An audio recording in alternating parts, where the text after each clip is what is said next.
মাথার উপরের আসমান, পায়ের তলায় বিস্তৃত জমিন।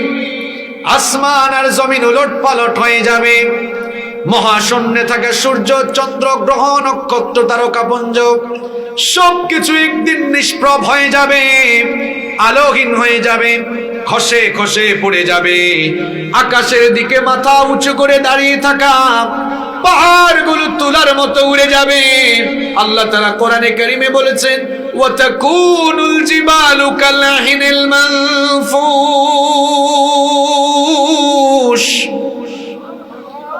এই পাহাড়গুলো একদিন ধুনা তুলার মতো উড়ে যাবে, কিচ্ছু থাকবে না।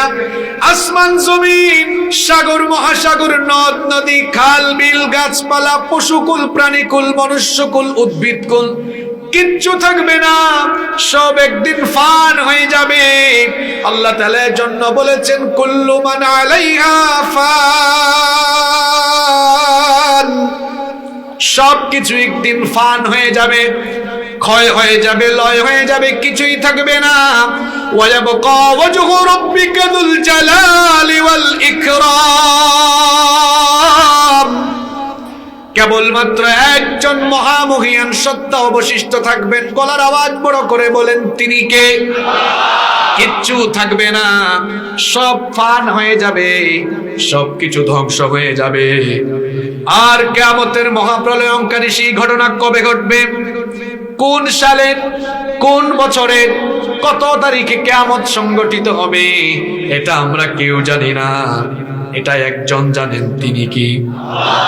নবী করিম সাল্লাল্লাহু আলাইহি ওয়াসাল্লাম তিনি যখন কোরআন নাজিলের যুগে কাফের মুশরিকদেরকে কিয়ামতের কথা বলতেন, কাফের মুশরিকরা তখন বলতো, ও মুহাম্মদ, সবাই বলেন সাল্লাল্লাহু আলাইহি ওয়াসাল্লাম, যে কিয়ামতের মহাপ্রলয়ঙ্কারী ঘটনার কথা তুমি বলো।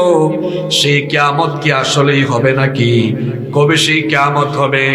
আল্লাহ কাফের মুশরিকদের কথাগুলো কোরআনুল কারীমে তুলে দিয়েছেন। আল্লাহ তাআলা বলছেন, ইয়াসআলুকান নাসু আনিস সাআহ।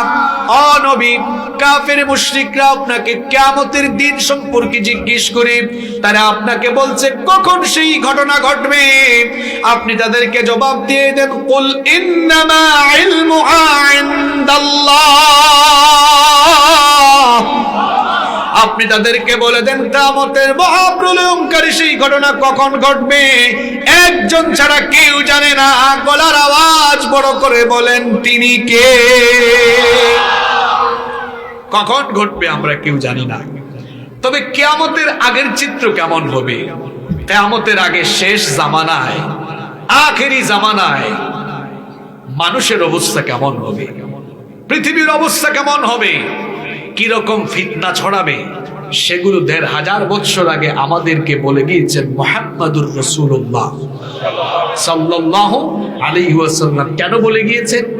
যাতে করে কিয়ামতের আগে প্রকাশিত হওয়া ফিতনার মধ্যে আমরা জড়িয়ে পড়ে নিজেদের ঈমান হারিয়ে ঈমান হারা হয়ে না যাই। এজন্য আমাদেরকে সাবধান করে গিয়েছেন প্রিয় নবী মুহাম্মাদুর রাসূলুল্লাহ সাল্লাল্লাহু আলাইহি ওয়াসাল্লাম। হাদিসের কিতাবগুলো পড়লে দেখবেন কিতাবুল ফিতান, ফিতনার অধ্যায় আছে। অর্থাৎ আখেরি জামানায় কিয়ামতের ঘটনা ঘটার আগে কিরকম ভয়াবহ ফিতনা শুরু হবে। নবীজি বলেছেন, শেষ জামানায় এমন এক ভয়ঙ্কর সময় আসবে যখন সকালবেলা মানুষ ইমানদার থাকবে, বিকালবেলা কাফের হয়ে যেতে পারে। এরকম ভয়াবহ একটা সময় আসবে। নবীজি বলেছেন, সেই যুগটা বড় ভয়ঙ্কর যুগ হবে। সেই জামানায় আমলের চাইতে নিজের ঈমান বাঁচিয়ে রাখা কঠিন হবে। জ্বলন্ত কয়লার উপরে দাঁড়িয়ে থাকা যতটা না কঠিন, শেষ জামানায় কিয়ামতের আগে নিজের ঈমানকে বাঁচিয়ে রাখা আরো বেশি কঠিন হয়ে যাবে। আল্লাহু আকবার। এই সময় আমরা চলে এসেছি। বর্তমান যুগের গবেষক যত উলামায়ে কেরাম আছেন, যত হাদিস বিশারদ আছেন, প্রত্যেকেই বলছেন কিয়ামত আমাদের দরজায় কড়া নাড়ছে। দাজ্জাল যে কোনো সময় আত্মপ্রকাশ করবে, ইমাম মাহদী আলাইহিস সালাম চলে আসবেন। হঠাৎ করে কিয়ামত আমাদের উপরে আপতিত হয়ে যাবে। কারণ শেষ জামানার যে সকল ফিতনার কথা বলা হয়েছে সব প্রকাশ হয়ে গেছে। এই যে 3-4 দিন আগে তুরস্কে ভূমিকম্প হয়েছে, নবীজি বলেছেন আখিরি জামানায় এমন এমন অবস্থা হবে, খাসফান ওয়া মাসখান, খাসফান ওয়া মাসখান ওয়া কাদফান। লম্বা হাদিস। নবীজি বলেছেন শেষ জামানায় বেশ কিছু পাপের কথা বলেছেন, যে এই সকল পাপাচারে যখন মানুষ সম্পৃক্ত হয়ে যাবে, নবীজি বললেন খাসফান ওয়া মাসখান ওয়া কাদফান। হঠাৎ হঠাৎ আগুন লাগার ঘটনা ঘটে।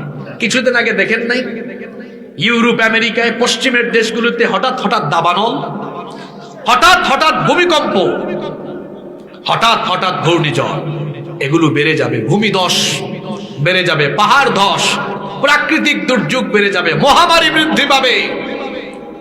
এই তো কিছুদিন আগে পৃথিবীব্যাপী যে প্যান্ডামিক সিচুয়েশন ছিল, এই করোনা মহামারী আমাদেরকে কিয়ামতের চিত্র কিছুটা স্মরণ করিয়ে দিয়েছে। আপনজন আপনজনকে টাচ করে না, আপনজন আপনজনের কাছে যায় না। এজন্য কিয়ামতের সেই ঘটনা হালকা একটু চিত্র, আল্লাহ যে বলেছেন কিয়ামতের দিন মা তার সন্তান ভুলে যাবে, বাপ তার ছেলে মেয়ে ভুলে যাবে, স্বামী স্ত্রীকে ভুলে যাবে, মানুষ স্বার্থপর হয়ে যাবে। ইয়াউমা ইয়াফিরুল মারউ মিন আখিহি ওয়া উম্মিহি ওয়া আবিহি ওয়া সাহিবাতিহি ওয়া বানিহি। আল্লাহু আকবার। আল্লাহ বলেছেন সেদিন মানুষ তার ভাই থেকে, বোন থেকে, স্বামী স্ত্রী থেকে, স্ত্রী স্বামী থেকে, আপনজন আপনজন থেকে পালিয়ে বেরাবে।